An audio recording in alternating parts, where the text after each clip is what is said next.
আসসালামু আলাইকুম everyone, welcome to জিফানস kitchen. আজকে আপনাদের সাথে খুবই ইজি ঘরোয়া রেসিপিতে ঘরে থাকা হালকা জিনিস দিয়ে কিভাবে চাইনিজ ফ্রাইড রাইস বানানো যায় সেটার রেসিপি শেয়ার করব। এটার টেস্ট আপনার কাছে অবশ্যই ভালো লাগবে, রেস্টুরেন্টের মতোই লাগবে, বাট এটা একদম ঘরোয়া উপকরণে ঘরোয়াভাবে তৈরি করা হচ্ছে। তো চলুন রেসিপি শুরু করা যাক। আমি প্রথমে একটা প্যানে সয়াবিন তেল নিয়ে নিয়েছি, এরপর এর মধ্যে দিয়ে দিয়েছি তিনটা ডিম দিয়ে আমি এটাকে হালকা করে ভেজে নিচ্ছি।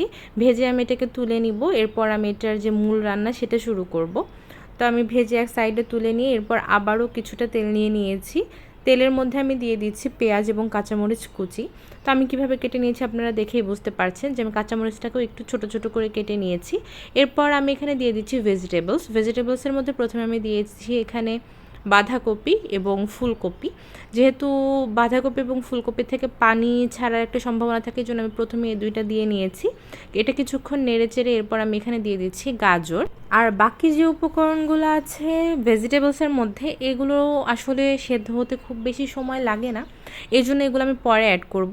তো আমি এখানে গোলমরিচের গুঁড়া এবং কিছুটা লবণ অ্যাড করে দিচ্ছি।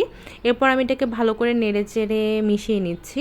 তো এটাকে আমি কিছুক্ষণ কুক করে নিব যাতে মোটামুটি আধা সেদ্ধর মতো হয়ে যায়।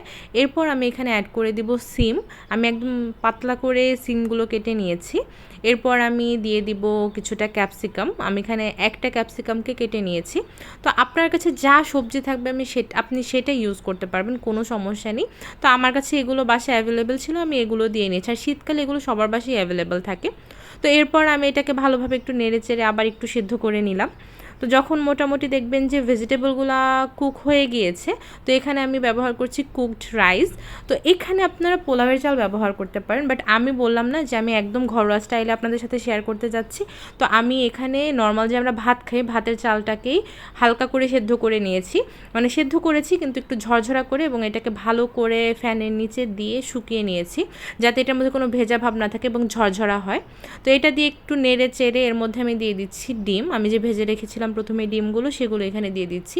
এরপর এটাকে আবারও কিছুক্ষণ নেড়ে চেড়ে মিক্স করে নিচ্ছি। এরপর যে আপনারা লবণ চেক করে নেবেন, যদি লবণ আপনাদের কাছে মনে হয় এদিক সেদিক আবার একটু বাড়িয়ে দিতে পারেন, কোনো সমস্যা নেই।